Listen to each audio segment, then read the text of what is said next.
Welcome to Mahala Monday, everybody. Great to have you with us. The first thing we would like you to do is to subscribe. Please do us the big favor to subscribe. My name is Dugald. Great to have you along with us. Looking forward to a fascinating conversation. It's going to be absolutely brilliant. As always, I am not alone. The only person on the planet who received her matric results while she was still in creche.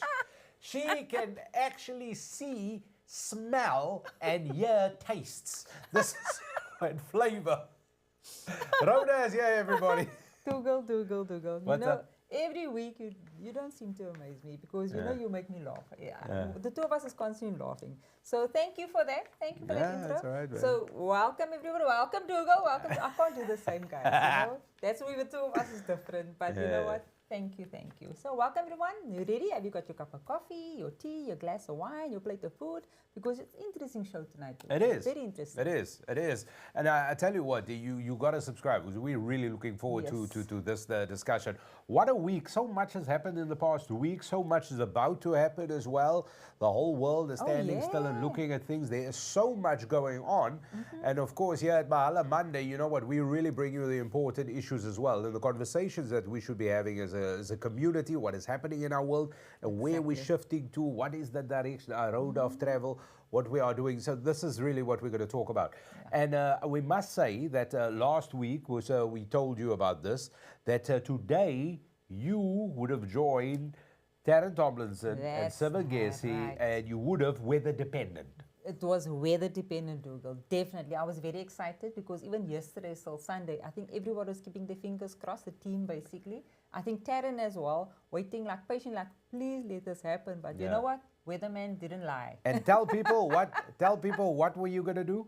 Are we allowed to say? Are we allowed to say, director? Oh, yeah. We can. We got to go ahead. We were basically going shark diving. At least Tarryn was going to go shark cage diving. Shark cage diving. And I was just going to be there to say, so how was it? What was it about? The excitement. You know, that sort of thing happens. And I've seen the movie Jaws, 1, 2, 3, and all of them. I'm just saying, I don't throwing it out there. Just putting it up there. Yeah, Tarryn will take me to task for that. But yeah, it is what it is. So then the weather obviously did its thing. We've had some weird weather. There was hail this morning. So I'm telling you, it's like we were in winter again. Definitely. That was weird. Yeah. All right, so a bit of weird weather, so obviously none of this could happen. But luckily for you, this is Mahala Monday. We operate outside the stratosphere. We make miracles happen. And with that being said, true friend of the show, Tarryn Tomlinson, is joining us, and we're going to be talking to her because this is very important because we want to talk to her about the role of public figures in activism and specifically with advocacy when it comes to disability inclusion. And this is and it has been a hot topic for a while, Rhoda. This is really important. And Tarryn, of course, on the forefront when it comes to when it comes to activism, and especially for people with disabilities, and of course speaking towards that inclusion. And it's also Disability Awareness Month. It is, Dugald. It definitely is. So we're celebrating, obviously, just the awareness of that. So I think this is brilliant and excellent that this opportunity has obviously put it on Mahala's doorstep, and very excited with the fact that, you know what, we need to highlight this. This is one of those topics, like you had said when you started the show, that things that people don't talk about. Because many times people are not affected by this. But you know, as soon as something happens to you, then automatically it gets highlighted. So it's something that needs to be discussed, even if you don't sit with a disability at this point. Yeah, and I like the way you say that because you might have a grandfather, uncle, or auntie, or now you're going somewhere and you've got to assist them, and let's say they are wheelchair bound. Do you know what? Get in touch with us. Tell us your story. Tell us what what do you think? And this is what we're talking about. Because it is your experience that makes life more easier because and more inclusive. And also for able-bodied people who don't experience the challenge, what is there that we've got to pivot in terms of our mindset? So get in touch with us. It is an interactive show. We look forward to your questions and comments, and Tarryn is joining us. So let's go straight into that because a vital role, of course, for driving change, especially in advocating for disability inclusion. And that is why we have her here. She's really a friend of the show, and she's been on before. Tarryn is joining us. There she is, Tarryn Tomlinson. Hello, welcome back to Mahala. How's things, man? Mahala Mondays. Thank you so much for having me. And hello to all of the Mahala viewers out there. Awesome to be back. Yeah, it's good. Happy When's to the have last you. time you were here? It's like 10 years. It feels forever. 10 years. I mean, it felt that long ago. It does. Tarryn, all I can say, I was so excited about, this whole week, just wanting to go with you today. You know what? But, like Dougal says, things happen, So, yeah, really Yeah, excited. and I think I'm old enough now. I'm over 40. To have some wisdom to know that very often, not very often, all of the time, things Yeah. happen for possible reasons. It's going to shift and it's going to end up being better than it was supposed to be. So it's fine. There we go. Yeah. Well said. Well said. Nah, exactly that. Exactly that. So listen, it is Disability Awareness Month, of course. So just to give the viewers a quick sort of frame, when does it start and when does it end? Is it the whole of the calendar November or is it? So it's actually starts. So Disability Awareness Month is actually honored within South Africa from the 3rd of November, ending on the 3rd of December, which is International Disability Day. Okay. And that's where the whole world come together, but we've dedicated a month to awareness in South Africa on the various topics as it relates to persons with disabilities and all persons with disabilities, not just those in wheelchairs. Right. So all of that, yeah. So what we want to talk to you about, and we highlighted, the role of public figures, and especially when it comes to activism and advocacy for disability inclusion. But let's start off with just activism and advocacy. Let's start off with that, like, just the basic those two concepts, because there is a difference, obviously. Definitely. No, absolutely. When we think about activism, very often, when people think a hashtag and we're going to march today and we're going to make our voices heard, and then the buck stops there, right? But activism is more than that. It's about actively confronting the injustices that we see around us, raising awareness about it, creating pressure for real change, using our voices to actually speak up against these things. And it's only when we do this and we amplify our voices that we can come together and make sure that those who aren't heard actually get heard. And so when we advocate, we basically saying that these issues matter to us, and they matter to all of us, and it's a call for empathy and for action. Yeah. That makes society fairer and more inclusive. Yeah. Now, Tara, let's really get into it here, because I sometimes feel that, and I used this example earlier, like if it happened with me. So this is, up until this point, I was very blinded to it. So I can only speak from my personal thing. But I remember my late grandmother. She and she lived till a ripe old age of 90 odd years. And when she got to the early 90 part, let's say 80s, physically she didn't have the mobility that what she had many years ago, in her whole life. So she, for not most of the time, but a great portion of that time, she would be in wheelchairs. And there was the odd or two occasions where, I mean, none of us lived in Cape Town, but I was here at the time, and she would be here, and it was like a big occasion. Okay, we're going to the mall, and this is what, and we had the wheelchair and everything. And now, in my experience, by moving Oma around, taking her here and taking her away, this is where I become aware of the challenges that somebody, and we specifically speaking now to people in wheelchair, I can only speak about that they go through. The rest of us that are not in wheelchairs, that are not, how do we become actively more aware? What is the practical thing that we got to do? Do we really got to envision how difficult it is? Because for my Oma, it was quite difficult, because do you know what I mean? This is all. This happens like in the twilight of your life. I suppose you expect it, because you know your frailty. You understand that, but you still think you're the one who can just go here and there, because it got to the point where I was like, nah, We are now. Let's not go there. Well, you know what? I love that saying charity begins at home, right? Isn't it a wonderful saying? Because it really does start at home and you can have the awareness. Because, quite honestly speaking, we all have family members. We all know someone in our community that has some sort of disability, visible or invisible, whether it can be, ADHD, it could be extreme depression, it could be extreme anxiety, it could be various other kind of sensory disabilities, and so the person is still able to walk. So we are affected by it.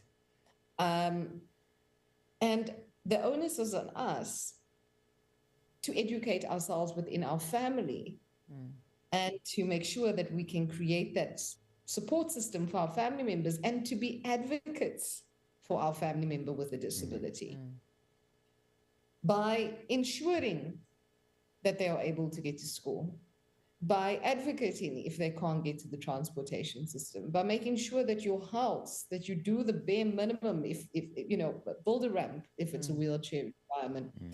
Don't organize your house with clutter if you have someone with a visual disability, or a wheelchair for that matter, I'd say as well. But I find that a lot of the problem stems from the family itself. I myself, as being within my family, there was a lot of insensitivity, and really that you would think that, okay, but this person is right here with you. Yeah. Not at all. Not the case. Sometimes the harshest, or the most insensitivity you actually get is from your family members, who they themselves are ill-equipped. Yeah. Right? Where I really believe that the doctor should have like some family meeting when someone is diagnosed and kind of sit and explain, make the family educated, give some booklets about how their life as a family needs to change, what they need to be aware of, etc. And to the best of your knowledge, that does not happen in terms of that, because that is really the root of our question. What do we do that, as the bystander, if I could call, I don't know what other phrase to use it, and but like an active bystander, you don't want to just be a bystander. Yeah. You want to be proactive at least. Does that not happen to the best of your knowledge, where doctors, or when a diagnosis had to come through, that the counseling takes place with everybody in the circle? No. Ooh. No. So, yes, you will get called in and the doctor will speak to you and, possibly your parent or your one person that came with you, right? But there's no set plan, of course, of how you're going to deal with that as a collective. Because even that one person that accompanies you, they too might not be traumatized, not understand the juxt of it. There's no follow-up, there's no program, and there's no kind of information as to, how the family can adjust. So I think as society, medical professions and that need to look at really giving people the proper information to help the families to equip them with the tools that they need. But the onus is also on the families, because thank God now we have ChatGPT, we have the internet, we have so many resources that there is no excuse. The head of the family can call together a family meeting, say, listen here, this is the situation, this is what we've researched, this is how it's going to affect this family member's life, this is what we family need to look out for, and make sure that we stand up. And I think charity starts at home. If we can do it from there, we can then go out into society. And just listening to you, I mean, I think we're talking more on very personal experiences as well, yourself, Dugald, and even myself, because for us as a family, I basically assisted my father-in-law before he had his amputation done. So people with sugar, today you fine, tomorrow you end up having sugar, your toes, you get gangrene, you automatically they have to remove a leg. You're disabled. From that point on, you're in a wheelchair or you're on crutches. That realization for a family, I can tell you now, we weren't prepared for that. And you actually basically cross that bridge once you actually have with a person with a wheelchair, having to put them in a car, even just getting into a hospital. I mean, believe me, we've been to a few hospitals. The realization of that, and you know what, especially with Jabbar and yourself, me personally, I've learned so much from the two of you because of the fact it made me more aware of the fact that we need to be more aware of our surroundings. Yeah, you yeah. know? I myself experienced just taking my father away with a wheelchair, having to get him in a car, take him out of a car, just taking him to a restaurant or taking him out. It really became, okay, who's wheelchair friendly? Where can we take him, you know? Yeah. What is the seating arrangements? How can we push? I mean, you go to Spur, you've got these benches and this table. I mean, how do you get a wheelchair into, you know, into a Spur, you know? You so can't. challenges like that. So yeah, no, hats off to you guys, because that is what activism and advocacy is all about, is having to inform everybody. You know And- what? Yeah. Yeah, and sorry, just to add to that, because like you said now, let's say Yeah. with a diabetes situation, you Yeah. know what I mean, and whatever the result of the situation is, all of these things, I mean, accidents happen. Yeah, exactly. You know, motor Things vehicle happen. accidents or just a falling, horseback riding, whatever sports injury, accidents happen. And most of these things normally happen abruptly. So it's a revolution. Yeah. It is not a gradual, most of it. It happens straight away. And if you think of the support in the broader spectrum, especially when it comes to diseases and sickness and illness and all these things, if I can use cancer as an example, there seems to be a bit of a support, especially, you know, for terminal patients. We have all of this, and it is, we got to be a bit more aware when it comes to disability. Like you said it so eloquently. Visible and invisible disability, it's there. We probably unaware that it's there, because the person that has the disability, they deal with it so effectively Exactly. and Yes. proactively, which is almost Yes. unfair, and it makes me feel a bit selfish that I'm Exactly. Not this person has to double compensate Yeah, just to yeah. meet at the same level. And then you know, maybe they're 5 minutes behind lagging, and then you're like, oh, why is this one slow? Meanwhile, you don't know that this one is 100%. struggling like 10 times harder just to get out of bed that morning. Exactly. But exactly to that example, because I can just see that happen, because I have issues even in my family circle with people's use of language. I think people lack in general, I think as a community and society, we lack the ability to express ourselves properly, to actually say what we mean. Don't tell me I must do nux. I'm very pedantic about language use, because it's my work. It's actually what I do. I've spent a lifetime perfecting things in a certain way. So I think language is so important, exactly to the example that you've said now. Why is this one late? Now, obviously it's a personal preference, but if somebody has a disability, they generally don't hang it on a tower for everybody to know. You know, it's a personal thing for them. So in that situation where I don't want you to, you know, for whatever the reason may be, and it will be valid, the onus for us is to equip ourselves, I would assume, with greater levels of sensitivity and understanding. And empathy. And empathy. And exactly, empathy. Was there anything you wanted to add on that, Tarryn? Yes, absolutely. That's exactly the point, Dougal. I think, you know, I said this, I'm not sure if I said this sometime before, but I'm actually excited about the AI revolution because I think it's going to help people do the mundane tasks quicker so that we can get back to being human beings and not human doings. So we can free up more time and space. Because we come from the Industrial Revolution where we were taught and we were programmed to believe that productivity is what makes you, right? Productivity, how productive you are, how much you output like a machine. And that output cuts one off for what we've been trained to cut ourselves off from emotion, right? To be logical in our approach, has people stressed, disconnected from the world, not feeling empathy. And so when I can't feel for you, you just now, you're just an obstacle in my way to get to my productivity, right? To finish my quota for the day. It's made our societies uncompassionate, right? And so, for that reason, I'm personally, but But yes, it is, the onus is on us to put ourselves into other people's shoes, and also into our own shoes. You know, the human condition is that of physical change. When you were a baby, you could not feed yourself, you couldn't brush your hair, you couldn't walk to the shop. Did we go, oh, shame, a poor little disabled child? No, it's a child, right? You know what I mean? We put a 100%. stigma. Yeah. We don't put a stigma on it. When the child grows, they're still gonna fumble up until a certain age. When they get to a certain, they still won't be able to do certain functions. And then we get the highlight of our life, which is not the complete, it's just the golden years when we're fit and healthy. And then we deteriorate in our physical abilities again. So on either end of this wave, we've got incapacitation. And yet we design and we think like we're going to be around here healthy forever, never needing anybody's help. So true. And so it's a whole, like the whole way we think is so skewed. It is.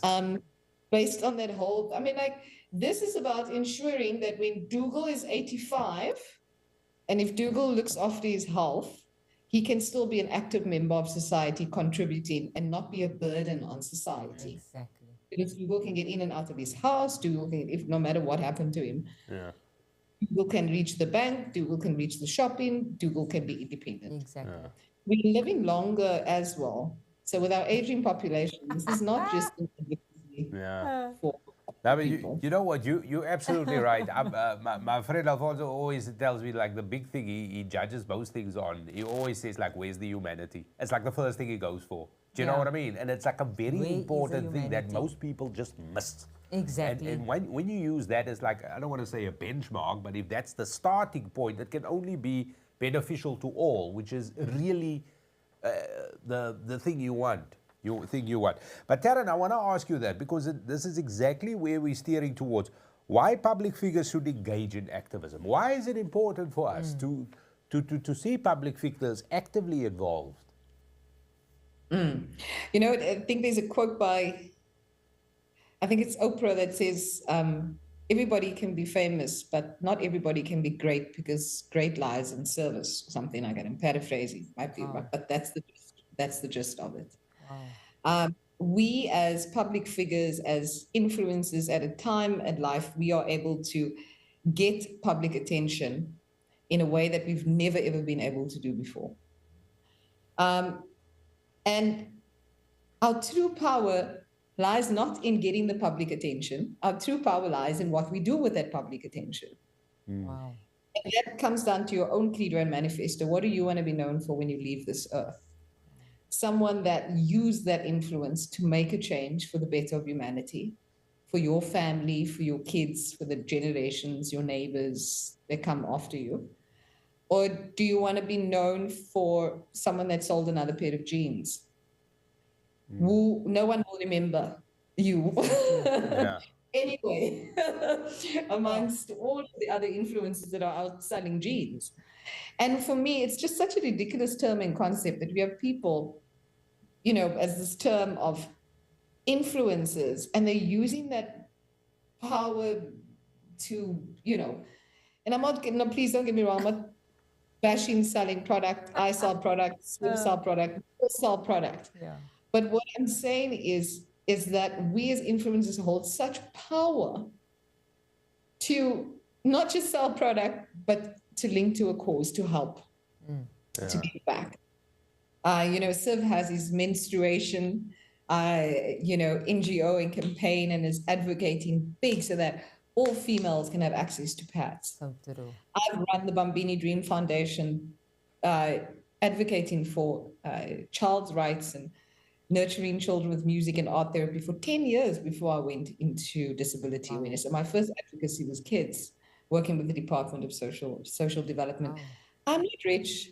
I don't come from a wealthy family, but I use my time and the resources that I have because I understand the power that I have in order to make a difference. And that is where you can make powerful changes, such as Nelson Mandela, Mahatma Gandhi, the Bill Gates, by using power and influence and the media and using that to reach other people and hopefully inspire them to start a chain effect as well.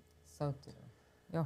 We got a comment that we're gonna focus on in a few seconds, but I want to ask you this. So obviously you mentioned Siv's name, and we're talking about Siv Ngesi, who does that with the whole campaign that he's got with the pads and stuff, and we spoke to him about that as well.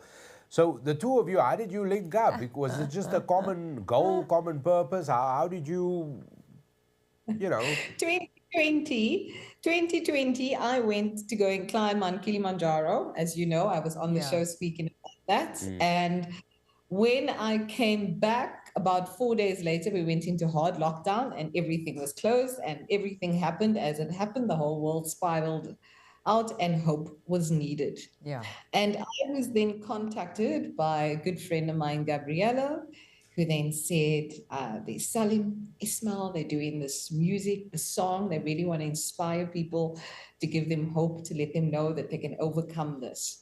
And they called together a number of influencers. There was Siv, there was myself, there was Jenny Morris, there was multiple people from various communities. Salim wrote the song. It's a beautiful empowerment song called We Are Survivors. And I got there, we all had the same T-shirts, we were all on stage, and the stage was inaccessible. So Siv had to lift me up, and we were looking, he's like, who's got muscles around you? Siv's got very big muscles. So just like the lion that he is, he lifted me up and took 1, 2, 3 jumps, and I was at the top of the stage. And they brought the wheelchair up, and then we stood next to each other, we were dancing and singing, and we are survivors. So that is how Siv and I met. It was for a cause. Yeah. Oh, it was meant to be. And then everything got it. Well, Tarryn, we're going to get back to that quickly, but we just want to focus on one or two comments that have popped in the meantime. And with us tonight, of course, Tarryn Tomlinson, that is with us here. Hubert Paul, sir. Disability is just different ability. There we go. Good saying. He's saying it's different ability. I like that. Not a disability, a different ability. Just different. I mean, what is normal? I mean, have you heard that word? What is normal? Yeah. I know you normal. What? He didn't hear that one. Yeah. But I somewhat heard you. I somewhat heard you. Yeah. Because that's what, remember like a time ago when people used to say that's the new normal. Yeah, the new normal. Things were upside down. Like, you know what I mean? So normal is a normal, because at some point, whatever is up is down, and what's sideways is this way, is in the middle. And what's sideways. Exactly. Yeah. Exactly. Yeah. So both you and Siv, obviously you guys, you know, in terms of the public, yes, you are in the public eye, you public figures as well, but you both dedicated now to when it comes to social justice, to when it comes to disability inclusion, and how do you plan on shedding more light on this? So definitely, I mean, this is what our awareness when we go shark cage diving is now, just to look at the different dates. And we are going to go, and so please, viewers, stay tuned for that. Yes. We'd love to show you and take you along on the journey. Marine dynamics are fantastic as well. So then you'll get to see Siv and I in action. But, you know, it is around running campaigns like this. I've done multiple campaigns with various corporates as well, just to keep advocating, putting out information over there, joining groups. You know, if, as I said, you personally, as a person, need to look and to thinking, okay, maybe there's someone in my surroundings or around me that has a disability that I've not paid much attention to look up research, and then just take that onus to be able to do it. So I'm going to be doing a lot more advocacy around this, getting on radio, on TV, speaking.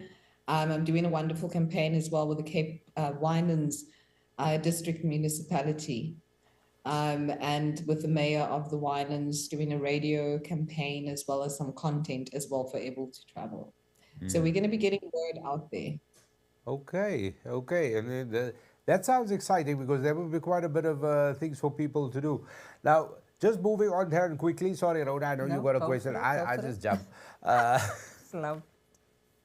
You know, so now, obviously, you said earlier the 3rd of November is where disability awareness starts, with in the South African context at least, and then it runs through to the 3rd of Of December. December. So the 3rd of December is International Day of Persons with Disabilities, Disability.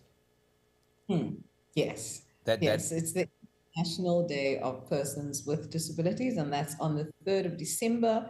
And I know if you look on social media, you'll find if you just put 3rd of December International Day, there's quite a number of events with various, Oh, wow. if you, the NC, man, the National Council for Persons with Disabilities. The acronym I just now, there's too many acronyms in my head.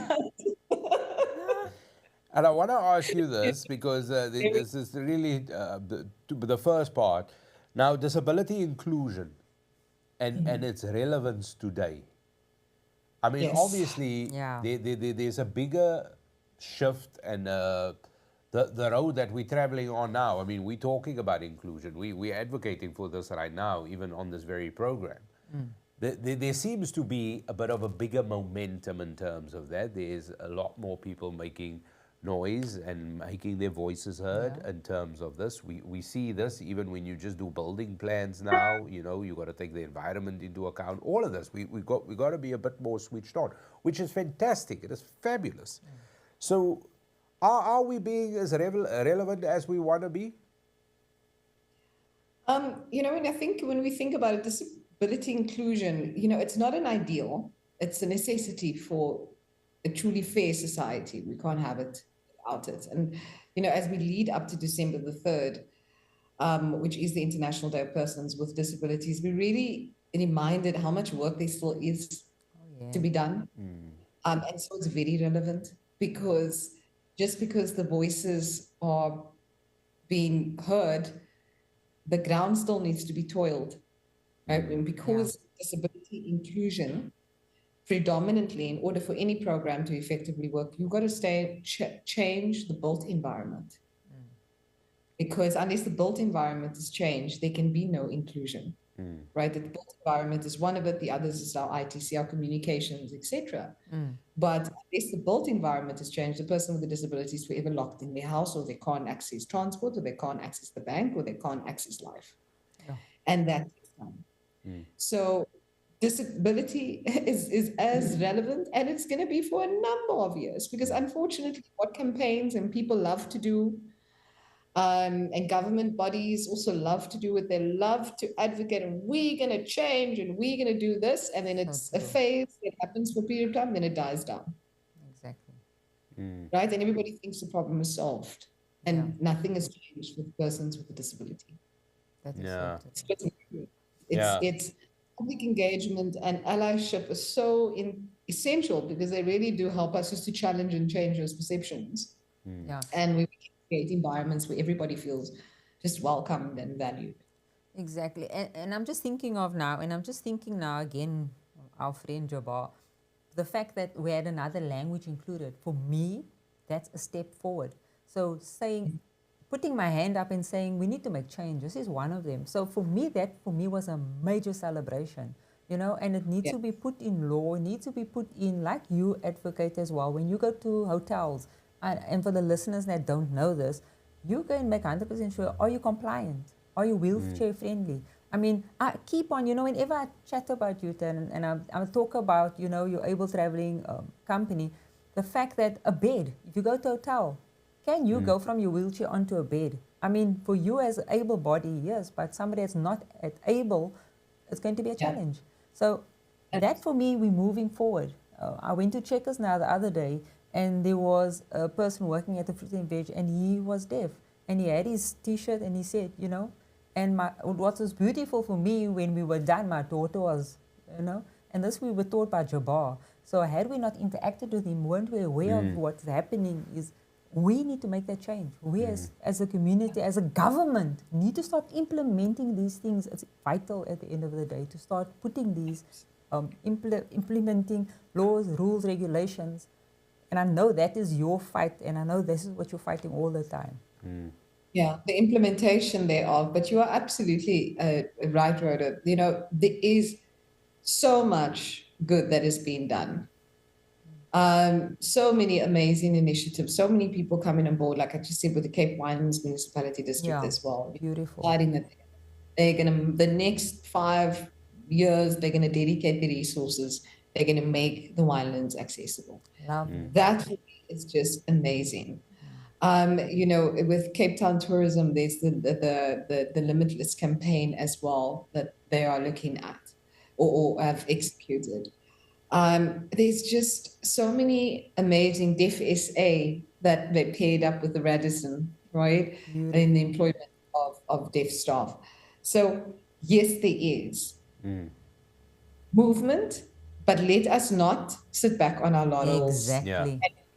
Because other people are shouting that things are being done. Exactly. And that we can sit back. You know, it's like that attitude we have when people, when I see people litter and they throw it out of the window, and it's like, how can you litter? And it's like, oh, well, the council must sweep it up, otherwise they're not going to have work. Oh, my word. That is that, well, someone else must do it, right? Oh, it's the government. You know, we don't want to take on disability because it's the government's issue. No, it's all of our issue because it's a societal issue. Yeah, yeah. All Normally about people issue. who litter, they just don't care. They don't care. I've hooted at many people who throw things out like, hey. Yeah, then I get ugly Ugly- gestures thrown my exactly. way. Same the side. Which is fine. I throw back. I had a friend once on a side note. I had a friend once with someone in England and they leftover fish and chips and threw it out of the window. Reminded him, he took it and he threw it back in the Oh, my word. window. That's what you gotta do, yeah. But that's a lesson learned. That's a lesson learned. Exactly. I mean, you know, yeah, it's a lesson. A bit harsh though. Do you know what I mean? You get the person that's dead. It would be nice if the person, hey, you know what? Sorry, you're right. Let me get out. I'll dispose of it properly. Sorry, man. I didn't mean to. I was just having a moment. Don't know what was happening. You're not gonna get that. I was happy. No, but this is after the person did it before. They did it. He said, please do it. And he gave it to them. He said, please put it in the bin. And when he came out of the store, they just threw it out of the window again. Like they just threw it. So then he picked it up and threw it back in there and opened up the contents. That's right. I've That's been wanting right. to do that so That's many right. times. I gotta ask you this because I remember now, just was jolting my memory as well, what Rhoda was saying. I remember a previous discussion we had with you. We were talking about, you know, and being just aware of it. And I think it's a great point to raise as well. Like if you had to go to a hotel or something, and sometimes we say, yes, we are friendly, but we aren't because there's nobody at the door. There's nobody who can open the door. The lifts aren't wide enough. The beds aren't low enough. The switches or whatever. And I remember these are some of the things you highlighted. And then I don't know if you remember this. Okay, so you're gonna now just go back in your mind here quickly. But I actually asked you, what is the thing that Tarryn said? But this is a long time ago, man. You told us at the time you were in Dubai, or you went to Dubai, or came back, or something. And I can't remember. So please bear with me. I can't remember if it was in Dubai that this phrase was used, or if it was within the Middle Eastern area, or if it's somebody else who was at this conference, a European person who used it. And when they described, when they spoke to people about disabilities, the term that you used that day in our conversation was something like people with determination or people of courage or something like that. But I couldn't quite remember. What was that phrase? Sorry, I know it's a bit of a sideways thing. Yes, so in the United Arab Emirates, they've decided to become the world's friendliest place for people of determination. So they've scrapped the term disabilities in the country, and they've now got a ministry of determination rather than a ministry of, you know, Beautiful. Okay. Yeah. That was the phrase, yeah. Yeah, of determination. So it's the whole region of the UAE. Yeah. So I do remember that vaguely. Good. There we Well go. done. All right, Well done. Well done me. 10 points to Gryffindor. Anyway, calls for viewers. What is there that we could do, Tarryn, in closing? What are the practical steps that we can take? Okay, so then firstly, as I said, charity starts at home. Stay informed. If you've got a person with a disability, even an elderly parent, and you know that you have to look after them one day, start informing yourself. Because disaster, as you said, Rhoda, it strikes moment to the next. So don't put it off thinking, oh, one day, It will happen. one day. Because one day very often happens today. Yeah. So inform yourself, understand the different challenges, and then secondly, get involved, support policies and businesses and platforms that promote universal access and inclusion. Okay, so if you make sure that you select restaurants that are accessible. If you've got someone with a disability, do the little bit of a groundwork because there is more information now. That you'll find. And secondly, if you get there and it's not accessible after they said that it was going to be, raise a complaint. So too often, persons with disabilities, we don't complain because we really feel like a burden to society, and that people would perceive us as, now we must do this extra for you. Oh my word. So people tend to accept the inconvenience, pay the full price for the inconvenience, and then leave and maybe decide never to come back, but complain. I think that people, if people don't know where they're going wrong, then they can't make a difference. So that's and then I think finally, it's also just to challenge yourself and others around you. When you're in conversation and you hear someone saying something like, Tarryn Tati, Yes, I think I think we had this conversation with this word Tati before, but but when you have people using language, that you can feel it. You can feel. Doesn't feel good when we know. Right. We know. You feel it. Yeah, you feel it in your guts. So, just challenge that person. Be like, no, man, that's not cool anymore. That's all you have to say. Like, don't be like that. Because people also say things just because, sometimes you don't mean it, you say it because you can get away with it. There's no thought went into what you said. But when someone actually calls you to order, you actually like, oh my gosh. Yeah. And the first thing you do is go on a defense. And this is why I always say people's use of language is, if you don't have anything to say, keep quiet then. Absolutely. Kurt Schoenwald said it best. We were in the car the other day chatting and he called it, he's like, it's called skamkwat. People, when people are so ashamed, then they get more cross at you for pointing out the areas than So true, skampraat. And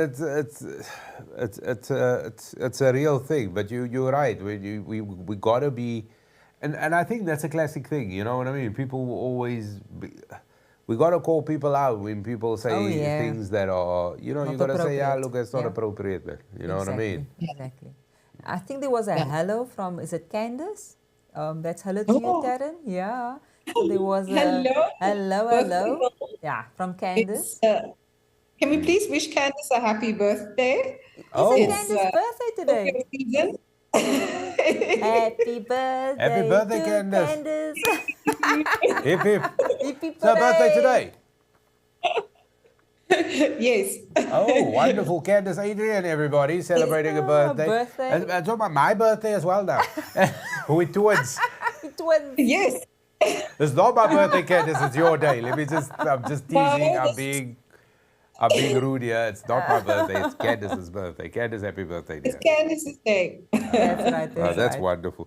My goodness, shame. And she came on and watched and really paid you a nice compliment there as well. That's really sweet of you, Candace. That support, that is one of my biggest advocates and friends. Candace herself has disability within her family, with a niece who's got a hearing aid. Who we were just speaking the other day, is now a model and doing the most, has always had this confidence.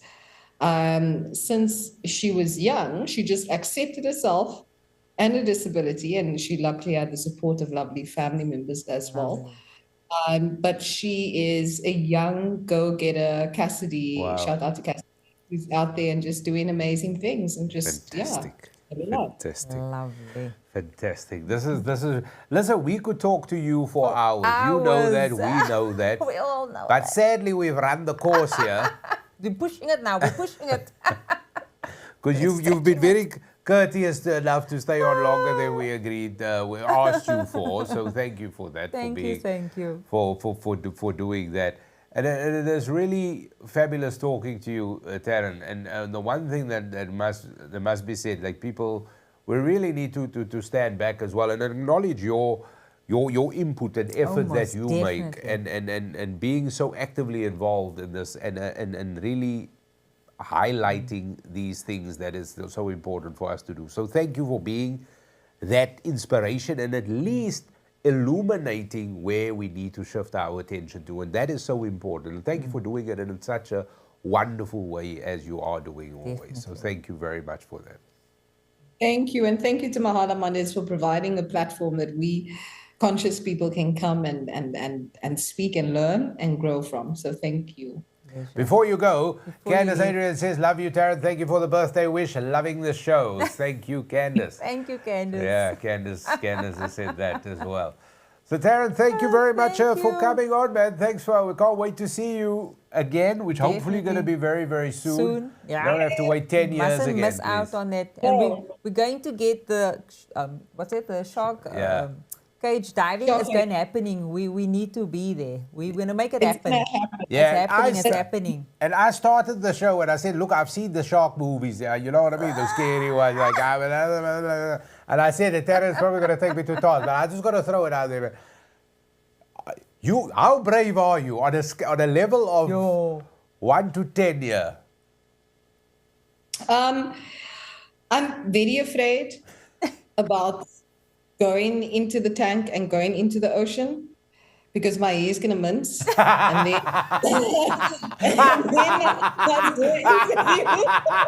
you'll be fine. It's the last of your worries. You'll be fine. So maybe I don't know if that answers the question.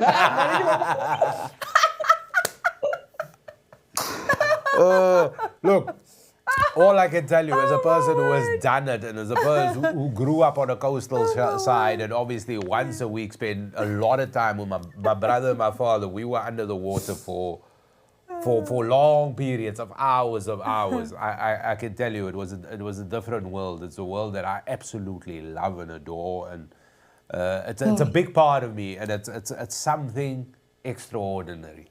It is. Absolutely, and I think that's why I'm not going to lie, I'm obviously a bit, not scared. No, you got to be excited. It's fantastic. It is fantastic. That feeling. But my dad was also a diver, and so I also grew up in the ocean and around it and watching documentaries. So I'm more excited than scared. Yeah. Oh, good. I had to ask. Rhoda told me to ask you. Nonsense. There was another. I'm coming with, yes. The hare, the mensen, the hair. Then we got a comment from Mark. Tarryn is a stunning advocate for the differentially able community. Oh, wow, community. Yeah. And I've learned so much in the show. Thank you, Tarryn. Oh, wow. Thank you, Mark. Thanks, Mark. Thank you, Mark. Thank you so much. Thank you, guys. Thank you, Tarryn. Listen, thanks for coming on, and we'll talk to you soon. Thank you, dear. All the best. Take care. Bye-bye. Bye. That was Tarryn Tomlinson, everybody joining us. Of course, you got to go check it. You got to go find Tarryn on her socials and just go find out, because she does absolutely amazing work. And of course, this going with Disability Awareness Month with the 3rd of December, International Day for persons with a disability. It runs to that.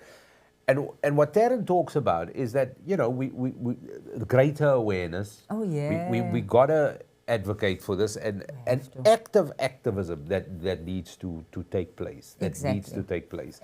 And it's important. It is important so everything is accessible. Exactly. And this was what I probably didn't say it as eloquently as I should have, but this is what I was saying in the beginning. If you're not in the situation or you're not touched by the situation, then sometimes we just blinded to all of this. You're unawares. Yeah. You're unawares. And what was coming across is that you need to be more aware. You need to be more aware now. You need to actually be aware. Yeah. And one of the things that also kind of gets me at sometimes, it's when, especially the kids with autism, those kids at the end of the day is not going to act like a normal child. And sometimes you can see the mother stressed out, and it's not that the child's naughty. He actually has a problem.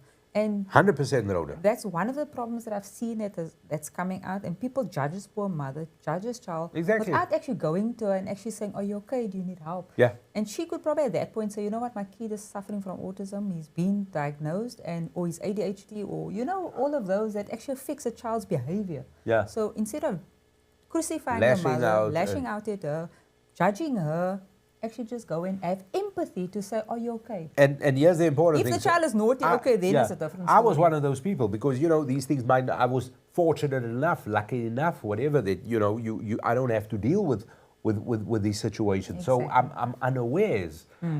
But it is Yeah. important, and there's more, and not that you're a bad person. It's 'Cause not. I don't believe I'm a bad person, but if I've never been exposed to something or never understood something, then it's Yeah. different. But we live in a society today where we can't say we want to be inclusive. We got to start acting and think that way. Exactly. We got to operate in Yeah. this way now. We got to Exactly. operate in an inclusive way, and we do it already. We're in a secular society. We all have friends now with different religious beliefs. Yeah. So we accommodate people on certain things. If they come to your house, you accommodate the different Yeah. people. When I'm a vegans are hardcore. You know what I mean? Like I have vegan friends now. Yeah. No disrespect to them, Yeah. but they were never vegans. Do you know what I mean? Like they all vegan in the last 3, 4, 5 years. Yeah. You know what I mean? Because let's be honest, once you eat apples, you love it. So. You know what I mean? But they like hardcore now. Yeah. You know what I mean? They're hardcore. So now you have to don't be question conscious. it. There was a time I used to go, yeah, no, I'm not gonna lie, I'm being honest. But now I'm like, yeah, man, don't worry, I got you covered. got- exactly. So we're making the effort. We thinking have to make the inclusion. effort. We gotta So true. be a bit Yeah. more, Yeah. all of us. Exactly. Yeah. Yeah. All right. Is that it, Rhoda? That's it to go. Thank you very much for watching, everybody. Please subscribe. Of course, that is very, very important to us. Please do that if you haven't done so already. And thank you if you have done so. And please share this as well. But most of all, thank you very much for the fantastic comments. And to the wonderful, the incomparable Tarryn Tomlinson, who joined us here on Mahala Monday. And of course, when Tarryn does do that shark cage diving, we are going to try Our best. and get some input. And of course, bring that to you, or at least something. We'll get a comment from Tarryn, but we will definitely do that, and hopefully there's some footage. I'm just hoping. It better be. I live in hope. From all of us here, thank you very much for joining us, and until the next time, look after yourselves and everybody around you. Is that it, Rhoda? That's it. Everybody have a fabulous week. See you then.